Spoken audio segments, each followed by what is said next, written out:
नमस्कार, मैं हूं नेहा शर्मा। आप देख रहे हैं कार्यक्रम आध्यात्मिक ज्ञान चर्चा। तो आइए शुरुआत करते हैं कार्यक्रम की और जानते हैं विचार जगत गुरु तत्वदर्शी संत रामपाल जी महाराज बनाम आदरणीय आचार्य श्री विजय धर्म धुरंधर सुरीश्वर जी महाराज के विचार। परमात्मा कैसा है, साकार या निराकार? परमात्मा की दो अवस्थाएं हैं। परमात्मा तो आत्मा की एक अवस्था है। यदि उस अवस्था को हम सशरीरी शरीर के साथ में मानते हैं, शरीर के रूप में मानते हैं, तो वह साकार है। जबकि हम उसको अशरीरी मानते हैं तो फिर वह निराकार है। सशरीरी परमात्मा को हम लोग अरिहंत कहते हैं, क्योंकि अरिहंत जिस समय धर्म तीर्थ की स्थापना करता है और धर्म तीर्थ की स्थापना के बाद में जब तक कि वह निर्वाण को प्राप्त नहीं होता तब तक वह साकार ही माना जाता है। और उस समय या उस समय की स्थितियों को याद करते हुए जो उपासना की जाती है वह साकार उपासना है। और हमारी जैन पूजा पद्धति में निराकार उपासना, जबकि हम पिंडस्थ और पदस्थ प्रकार से साकार उपासना है। और जबकि हम रूपातीत अवस्था का चिंतन करते हैं और रूपातीत अवस्था में मालिक परमात्मा की स्थिति की आत्मा के स्वरूप का चिंतन करते हैं तो वह निराकार उपासना है। तो जैन परंपरा में साकार उपासना और निराकार उपासना दोनों प्रकार की उपासनाएं पाई जाती हैं। और परमात्मा की उपासना इसलिए कि हमारी आत्मा भी उनके जैसी है, उनकी जैसी स्थिति को पाने के लिए उपासना अत्यंत अनिवार्य है। इसीलिए जैन दर्शन में, जैन धर्म में साकार और निराकार दोनों प्रकार की उपासना का महत्व है। क्या आप वेद व गीता को सत्य मानते हैं? मैं सत्य मानता हूँ। क्या नमोकार मंत्र वेदों वाला ओंकार अर्थात ओम मंत्र है? एक बात कहना चाहता हूँ, ओम एक प्रकार का मंत्र है।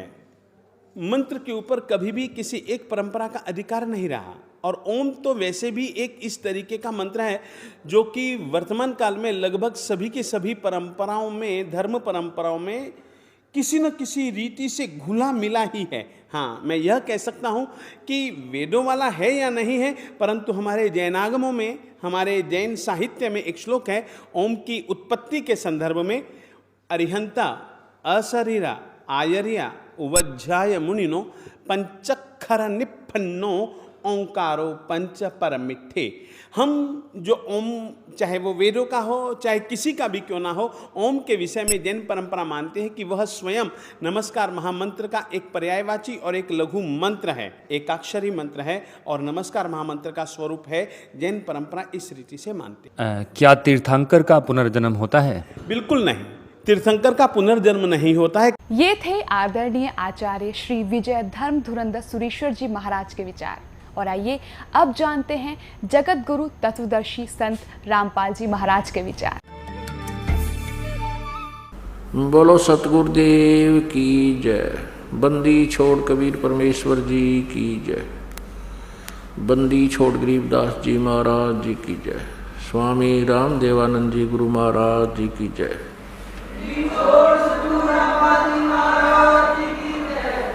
सर्व संतों की जय, सर्व भक्तों की जय, धर्मी पुरुषों की जय, श्री काशी धाम की जय, श्री छुडानी धाम की जय, श्री क्रोथा धाम की जय, श्री बरवाला धाम की जय। सत साहिब गरीब नमो नमो सतपुरुष को नमस्कार गुरु की नहीं। सुर नर मुनि जन साधुआं संतों सर्वस्ती नहीं। सतगुरु साहेब संत सब डंडो तुम प्रणाम। आगे पीछे मज हुए तिनको जहाँ कुर्बान। मूर्ख बनाने के लिए अनजान लोग कहते हैं कि जो तीरंथ कर बन जाता है उसका पुनर्जन्म नहीं होता। ये भी इनकी भूल है। ऋषभ देव जी का जन्म हुआ, वो बाबा आदम हुआ। देखिएगा पुस्तक आओ जैन धर्म को जाने। ये पुस्तक आओ जैन धर्म को जाने, ये आपको अभी दिखाई थी। लेखक हैं प्रवीण चंद्र जैन, M.A. शास्त्री, जम्बूद्वीप हस्तिनापुर। प्रकाशक हैं श्रीमती सुनीता जैन, जम्बूद्वीप हस्तिनापुर मेरठ से। मुद्रक है Dinendra Jain, new Rishabh offset printer Meerut. Phone number इतना। अब इसमें दिखाते हैं ऋषभ देव जी का अगला जन्म क्या हुआ। 154 पृष्ठ पे आओ जैन धर्म को जाने। 154 पृष्ठ पे प्रश्न है, कौन से तीर्थंकर को सभी धर्मों में पूजा जाता है? भगवान श्री आदिनाथ को यानी ऋषभ देव जी को। इस्लाम धर्म में भगवान आदिनाथ को क्या माना गया है? उत्तर आदम बाबा।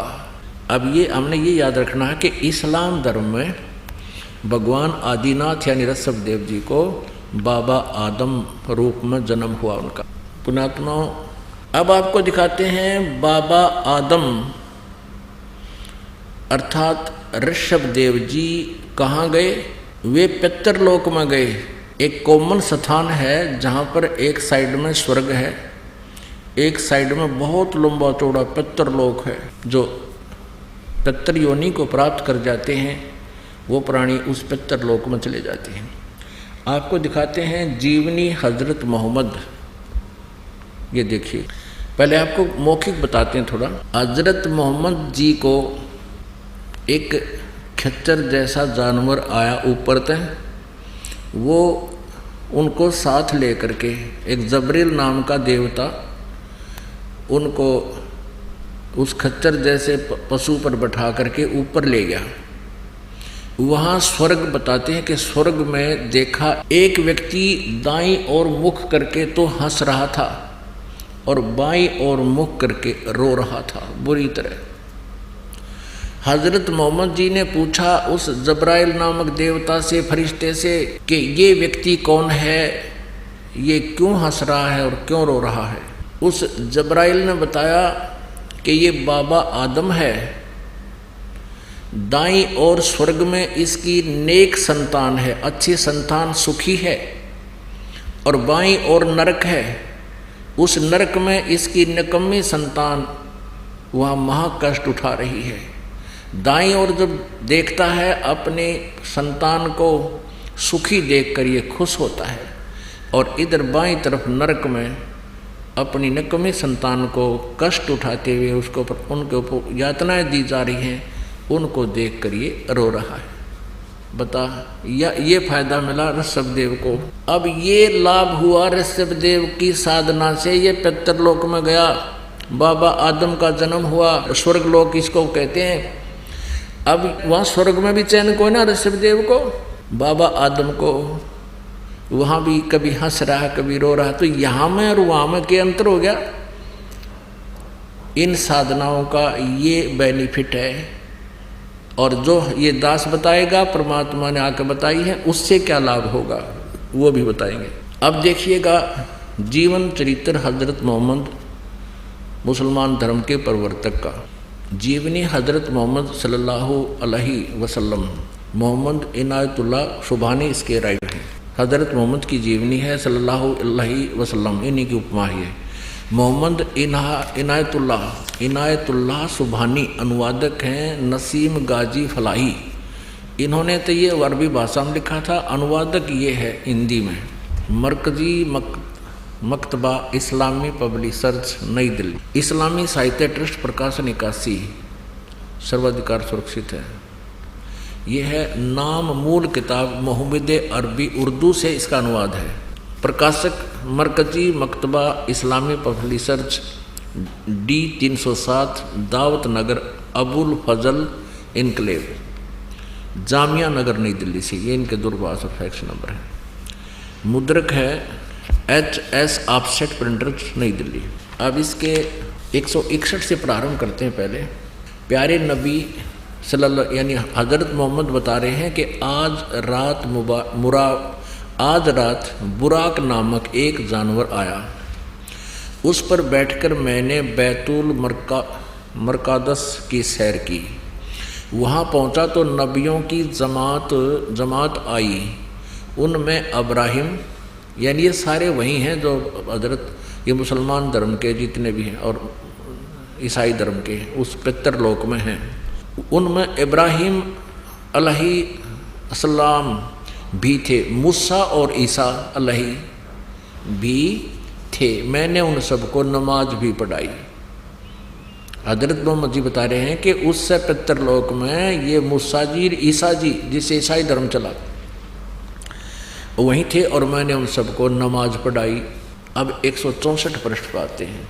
प्यारे नबी यानी हजरत मोहम्मद बता रहा है, अपने सच्चे साथियों के बीच बैठे अल्लाह ने उनको जो बड़ी बड़ी नेमत दी थी उनका जिक्र करने लगे। अपने साथियों बता रहे हैं हजरत मोहम्मद जी मुसलमान धर्म के प्रवर्तक।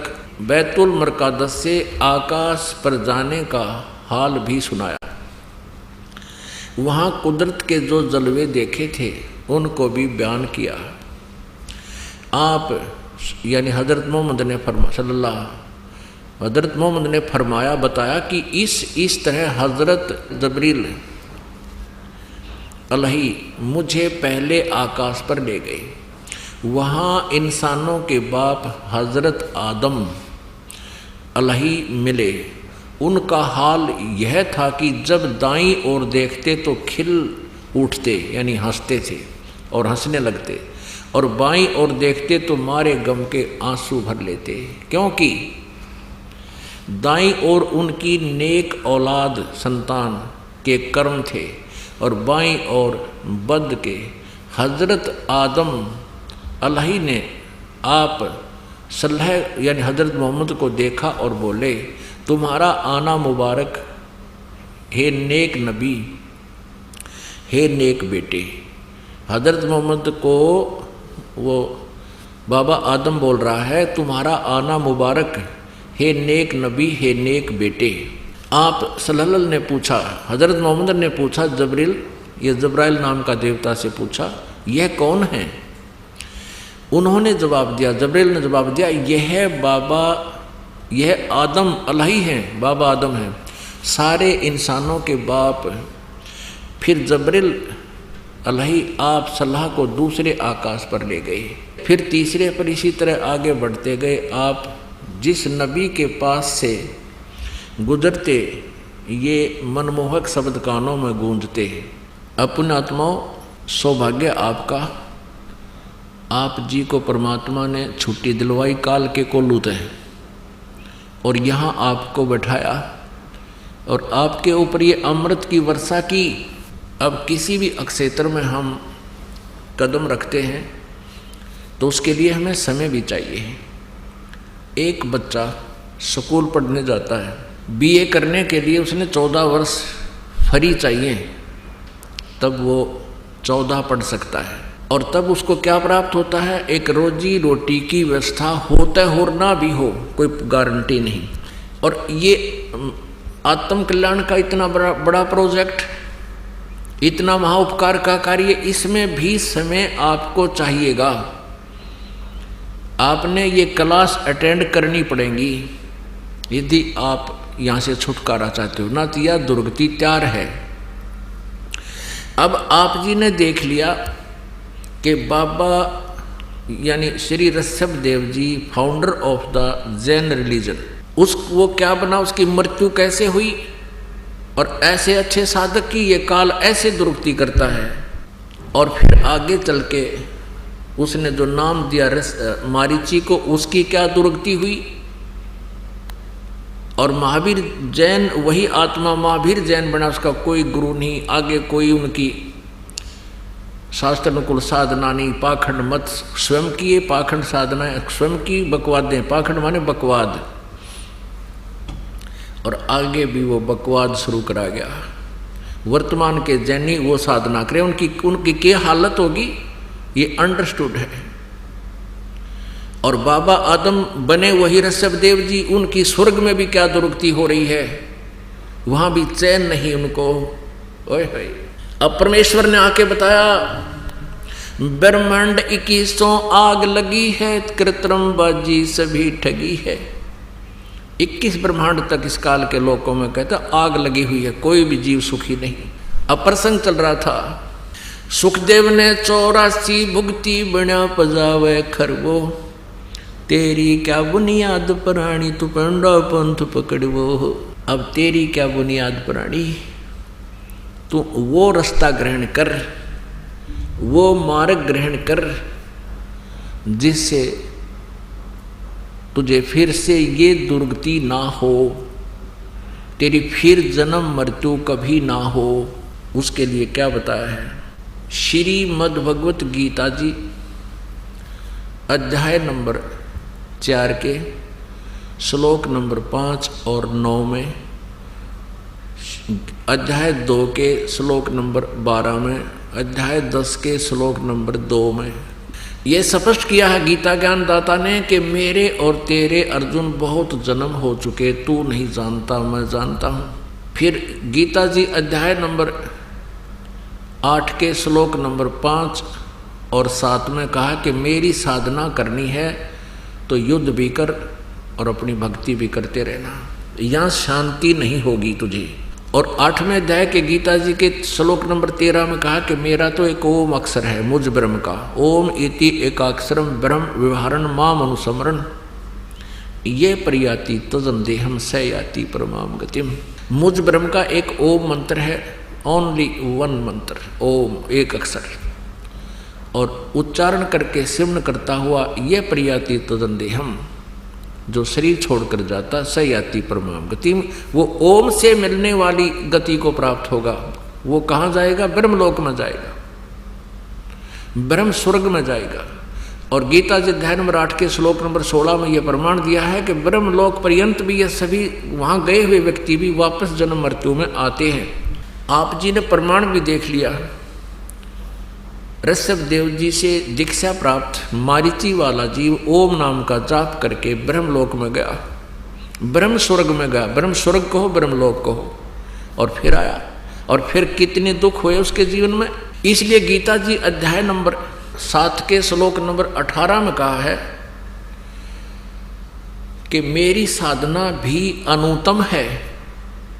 ये ज्ञानी आत्मा है तो अच्छी उद्धार आत्मा है, लेकिन ये मेरे वाली अनुत्तम साधना में ही लीन है, अनुत्तमाम अति घटिया साधना में ही लीन है।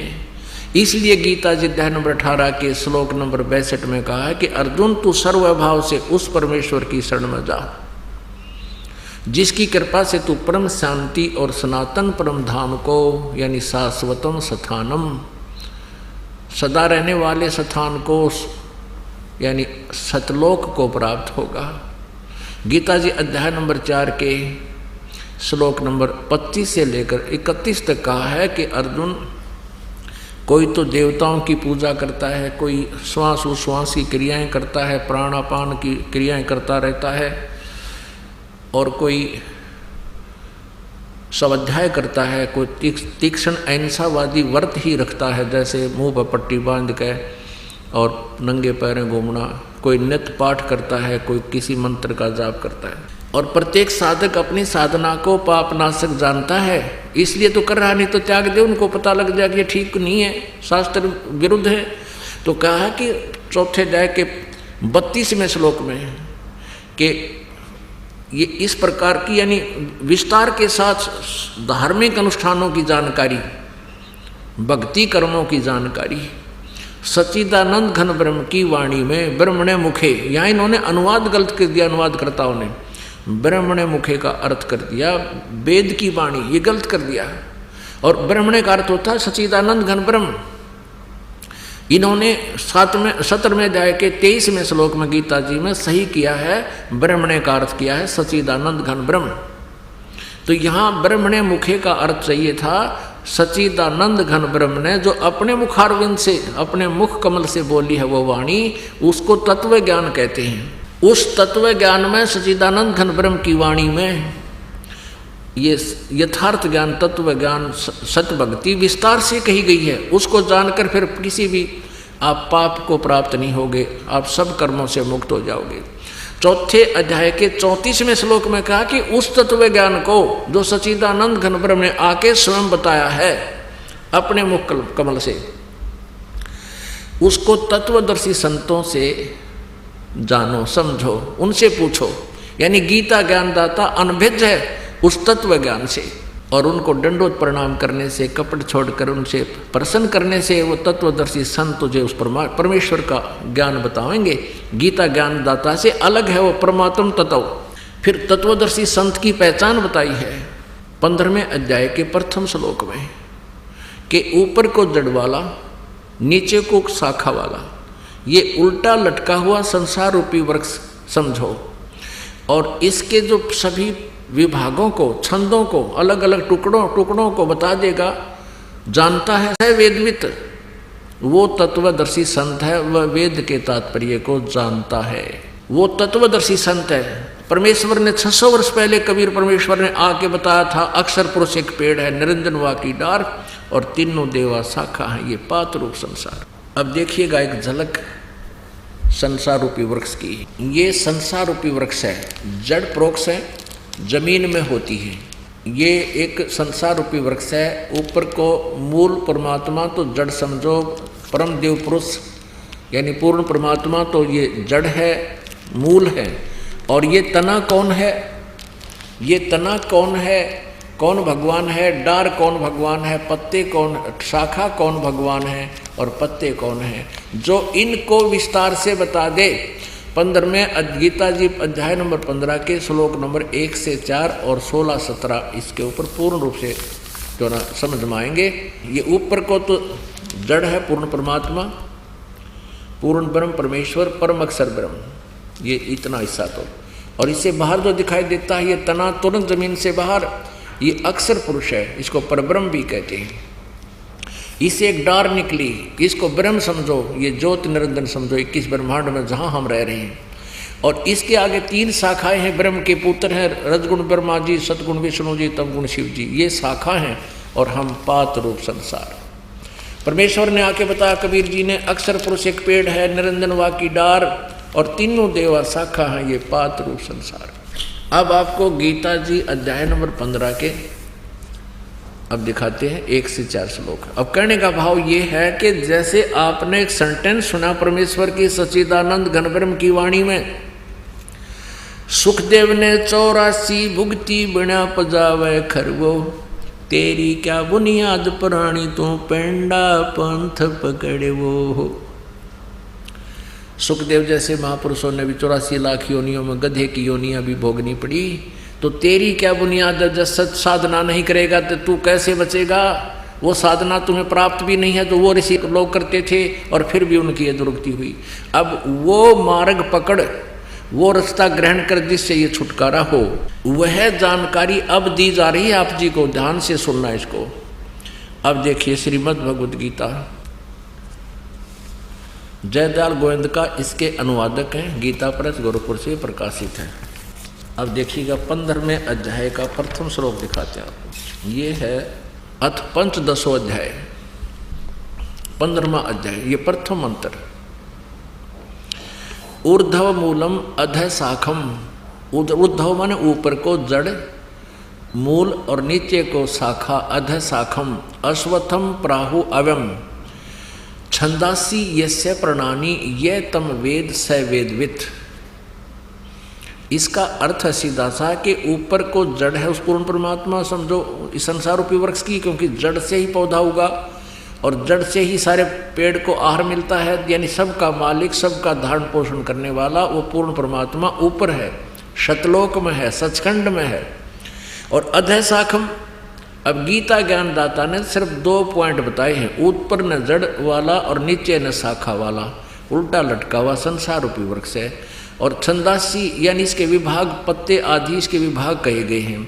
और ये तम वेद, इन सभी छंदों को, पत्ते आदि सभी छंद मान विभागों को, खंडों को जो बता देगा, ये तम वेद जो जानता है, स वेदवित, वह वेद के जानने वाला है, तात्पर्य को समझने वाला है, वह तत्वदर्शी संत है। अब इनका अनुवाद देखिए गीता प्रेस गोरख वालों का। आदि पुरुष परमेश्वर मूल वाले हैं, यानी जड़ तो समझो पूर्ण परमात्मा है, परमेश्वर हैं। अधः शाखम, यहाँ गलती कर दी इन्होंने, ब्रह्मा रूप मुख्य शाखा वाले नहीं, अधः शाखम नीचे को शाखा वाला। अब यहाँ देखो अधः माने, ये दूसरे श्लोक में 2 बार अधः लिखा है 15वें अध्याय का, और इसका अनुवाद इन्होंने यहाँ खुद किया है। अधः माने नीचे, अधः माने नीचे, तो हम यहाँ इसको ठीक कर लेंगे। ये विचलित हैं, इनको तत्व ज्ञान नहीं था, इन्होंने तो छट्टे मार रखे जहाँ इनकी बुद्धि विचलित होगी, तुक्के लगा रखे। ऊर्ध्व मूलम, ऊपर को शाखा, ऊपर को जड़ वाला और नीचे को शाखा वाला, अधः शाखम नीचे को शाखा वाला। संसार रूपी पीपल के वृक्ष को अविनाशी कहते हैं। वेद, इन्होंने छंदासी माने वेद कर दिया, नहीं, उसके टुकड़े हैं, वो पत्ते आदि उसके टुकड़े हैं, और जिसके पत्ते आदि कहे गए हैं। और उस संसार वर्ष को जो व्यक्ति मूल सहित तत्व से जानता है, जड़ से लेकर पत्तों तक बता देगा, वह स वेदवित, वह वेद के तात्पर्य को जानने वाला है, वह तत्वदर्शी संत है। अब देखना दूसरे में, उस संसार की तीनों गुण रूप, तीनों गुण रूप। अब ये यहाँ ये कोड वर्ड हैं, रजगुण ब्रह्मा जी, सतगुण विष्णु, तमगुण शिव जी रूपी तीनों गुण रूपी शाखाएं। ये विषय पर वाला, संस्कृत भी दिशा देखो, विषय पर वाला शाखा ये है आदि योनि रूप शाखाएं हैं, विषय भोग वाली शाखाएं नीचे और ऊपर फैली हुई है, सर्वत्र नहीं है ये, ऊर्ध्व माने ऊपर और नीचे फैली हुई। मनुष्य लोक में यानी इस पृथ्वी लोक, मनुष्य लोक में कर्मों के अनुसार बांधने की, यहाँ फंसाए रखने की भी मूलानी मुख्य कारण है ये ब्रह्मा विष्णु महेश जी तीनों गुण। और नीचे और ऊपर, ये सभी लोकों में नहीं, नीचे और ऊपर, यानी पृथ्वी लोक पर ये ज्ञान बोला जा रहा था। ऊपर स्वर्ग लोक, नीचे पाताल लोक, तीन लोक पर इन तीनों प्रभुओं की जो है ना रेंज है, इनकी प्रभुता है फैली हुई। अब यहाँ एक कंसेप्ट क्लियर करना पड़ेगा कि ये तीन गुण क्या है, जब ये समझना होगा आगे। अब देखिएगा मार्कंडेय पुराण, इसमें दिखाते हैं ये रजगुण ब्रह्मा कहो, सतगुण विष्णु, तमगुण शिव जी कहो, चाहे तीनों गुण कहो, एक ही बात। ये देखिएगा, ये मार्कंडेय पुराण है और गीता प्रेस गोरखपुर से प्रकाशित है। मार्कंडेय पुराण सचित्र मोटा टाइप, केवल हिंदी, गीता प्रेस गोरखपुर से प्रकाशित है। गीता प्रेस गोरखपुर से प्रकाशित है। 122 पृष्ठ पे नीचे आते हैं, यहाँ मार्कंडेय जी बोले मुने, ये मार्कंडेय जी बता रहे हैं। अब हम आते हैं 123 पृष्ठ पे। इस तरह स्वयंभू परमात्मा की तीन अवस्थाएं हैं, रजोगुण प्रधान ब्रह्मा, तमोगुण प्रधान रुद्र और सतोगुण प्रधान विश्वपालक विष्णु हैं। और ये ही तीन देवता हैं और ये ही तीन गुण हैं। अब ये यहाँ से कोड वर्ड समझना, वो तीनों गुण कौन है? ब्रह्मा जी, विष्णु जी, शिव जी। रजगुण ब्रह्मा, सतगुण विष्णु, तमगुण शिव जी। अब पुण्यात्माओं, समझदार को संकेत ही बहुत होता है, फिर भी ये अज्ञान इतना कर दिया इन अज्ञानियों ने, नकली ऋषि गुरुओं ने। आप जी को प्रमाण ना दिखाए जाएंगे तो आप मान नहीं सकते, इसलिए आपको रह कर एक कंसेप्ट को क्लियर करने के लिए 4-5 प्रमाण आपको दिखाए जाते हैं, तब ये मन स्वीकार करता है।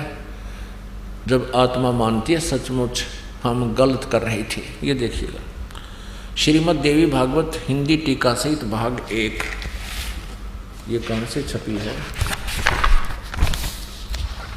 अथ देवी भागवतम भाषा सभाष्टीकम सहमात्यम, खेमराज श्री कृष्णदास प्रकाशन, बम्बई 4।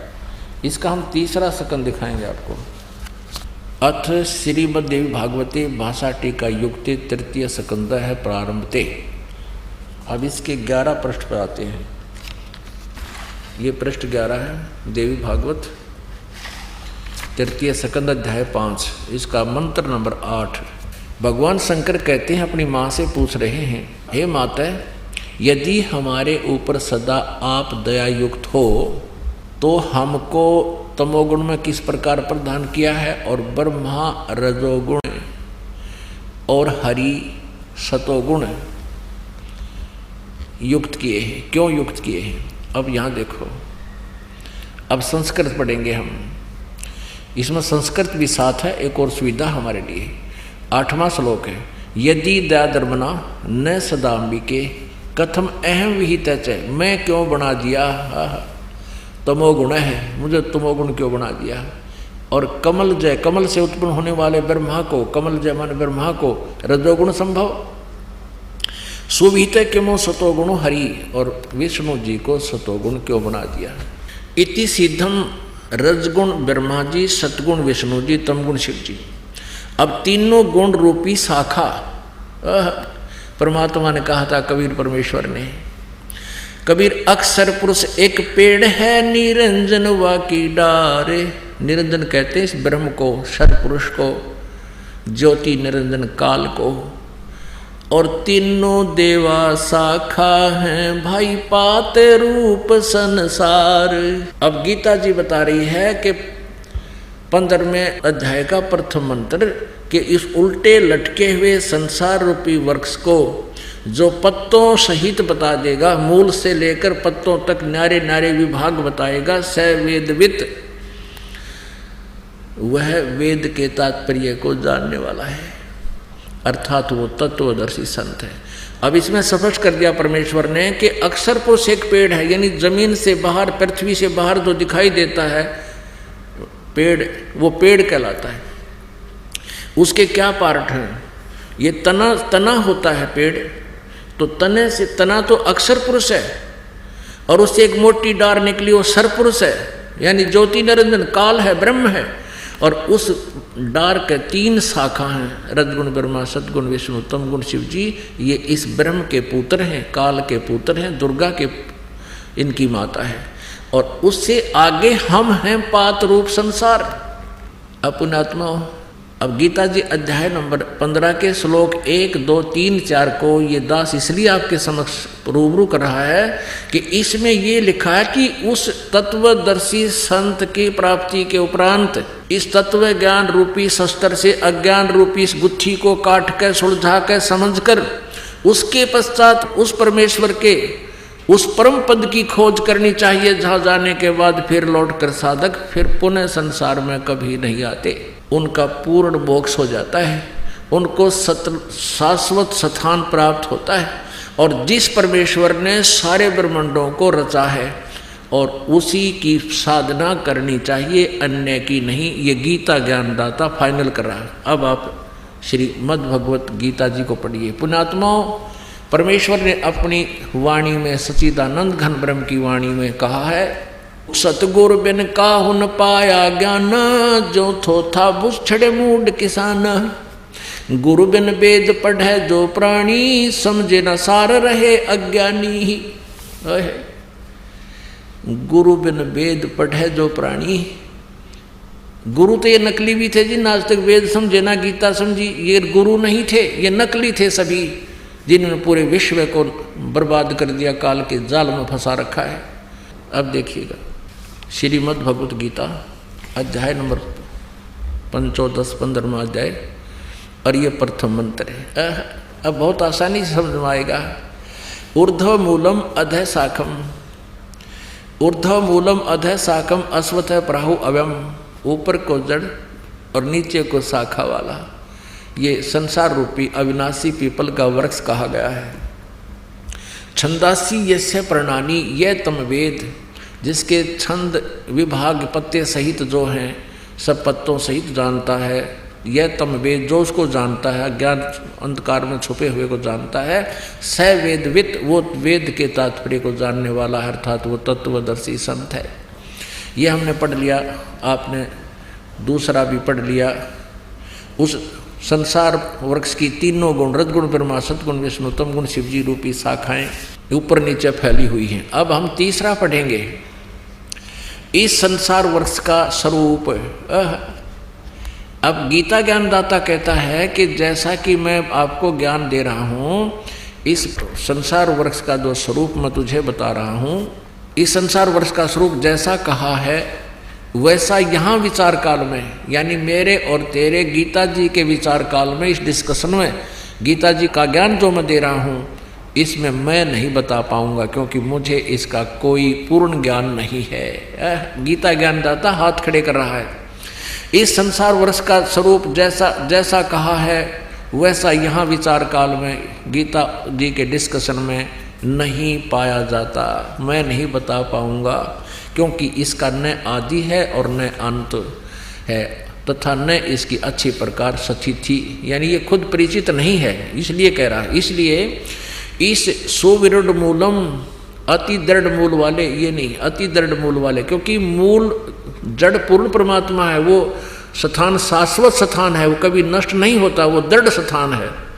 इस पीपल के वृक्ष को दृढ़ेन असंख्य शस्त्रेन छित्वा, वैराग्य रूप शस्त्र नहीं, तत्व ज्ञान रूपी शस्त्र से के द्वारा काट कर, यानी इसको समझ कर, जान कर तत्वदर्शी संत को की प्राप्ति के उपरांत उसके पश्चात उस परम पद परमेश्वर की खोज करनी चाहिए जिसमें गए हुए पुरुष फिर लौटकर संसार में कभी नहीं आते, उनकी दुर्गति नहीं होती, जैसे अब मारीची और सखदेव जी की हो रही है और सुखदेव जी की हुई। फिर लौटकर संसार में नहीं आते और जिस परमेश्वर से पुरातन संसार वर्ष की प्रवृत्ति विस्तार को प्राप्त हुई है, जिस परमेश्वर ने सारे ब्रह्मांडों की रचना की है, उसी आदि पुरुष नारायण के मैं शरण हूँ, इस प्रकार निश्चय करके उस परमेश्वर का मनन और निधिध्यासन करना चाहिए। गीता ज्ञानदाता किसी और परमात्मा की भक्ति के लिए दृढ़ता से कह रहा है। अपनात्मा परमात्मा का पाना बहुत आसान है, ये आपके हृदय में निश्चय होना कि जो साधना हम कर रहे हैं ये फाइनल है और यही भगवान है। ये कठिन है। जब तक ये नहीं होगा तो आप भ्रमित रहोगे, काल के दूत आपको भटकाते रहेंगे और फिर आपका पतन शुरू हो जाएगा।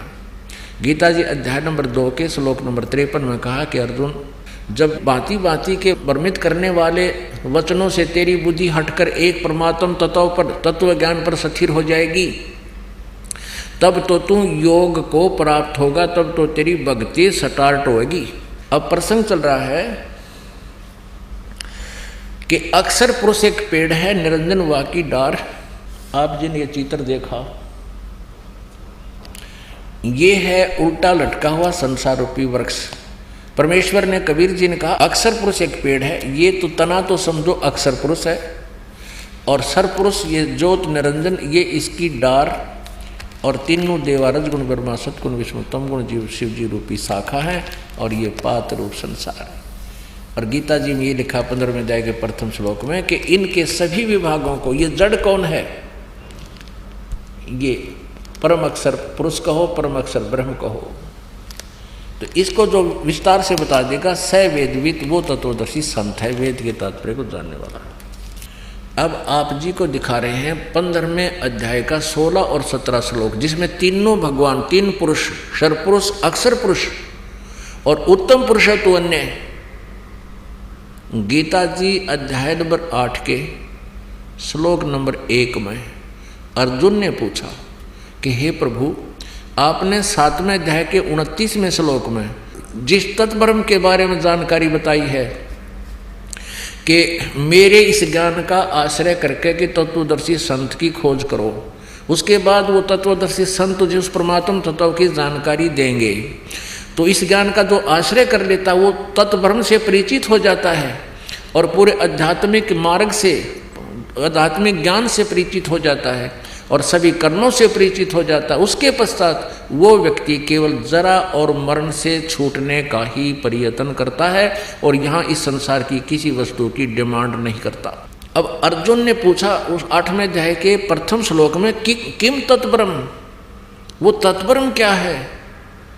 8वें अध्याय के 3रे श्लोक में गीता ज्ञानदाता ने कहा है वो परम अक्षर ब्रह्म है। ओए होए, अपने आत्माओं तीन परमात्मा जो कबीर परमेश्वर ने 600 वर्ष पहले आकर बताया था। अब इस काल ने गीता का ज्ञान बोला श्री कृष्ण में प्रवेश करके, इसने परमात्मा के भय से सच्चाई तो सारी कर दी पर कहीं कहीं और कोड वर्डों में दे दी।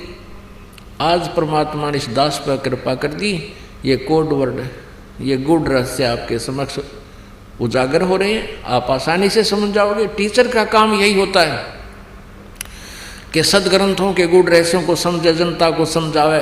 और हम इन नकली ऋषि महर्षि जो संस्कृत भाषा को जानते थे, इनको कह का नहीं पता था वेदों और गीता का, और हम इनको इनकी ज्ञाता मानकर इनके द्वारा दंत कथा को सुनते रहे और हमारे सारे पूर्वज जीवन नष्ट करके चले गए। इन्होंने महा अपराध कर रखा हमारे साथ।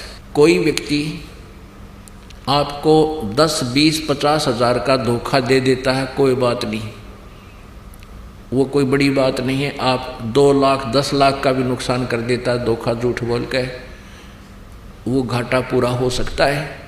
मनुष्य जीवन के साथ धोखा कर रही है नकली संत गुरु, और अब भी नहीं मान रहे हैं, अब भी रोड़ा अटका रहे हैं, भक्तों को गुमराह कर रहे हैं। रामपाल आलोचक है, उसकी बातें मत सुनना, उसका ज्ञान ना सुनना, वो तो दुश्मन है समाज के, वो हितैषी नहीं है समाज के। वो नहीं चाहते कि परमात्मा के पास ये आत्माएं पहुंच जाएं, वो काल के पक्के दूत समझना। आज कोई बालक नहीं है, सब शिक्षित है।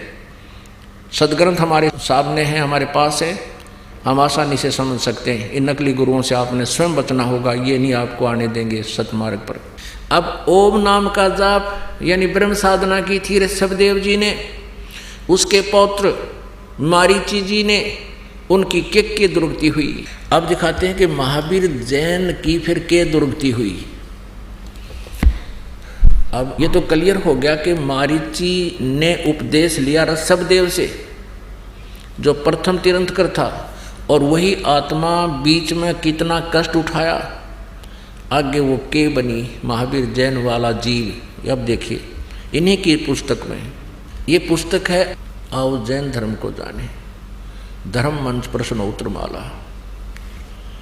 प्रवीण चंद्र जैन M.A. शास्त्री, ये इसके लेखक हैं। आओ जैन धर्म को जाने, लेखक है प्रवीण चंद्र जैन M.A. शास्त्री, जम्बूद्वीप हस्तिनापुर। प्रकाशक है श्रीमती सुनीता जैन, जम्बूद्वीप हस्तिनापुर, मेरठ उत्तर प्रदेश में। ये कहाँ से छपी है? मुद्रक है Dhirendra Jain, new Rishabh offset printers, ये मेरठ, यहाँ से मिस प्रिंट सा है। अब इसके हम 293 से प्रारंभ करते हैं, 293। आओ जैन धर्म को जाने, विशेष प्रकरण। श्री महावीर भगवान के अन्य कौन कौन से नाम हैं? उत्तर दिया है अन्य 5 नाम हैं, वीर, अतिवीर, सन्मति, महावीर एवं वर्धमान।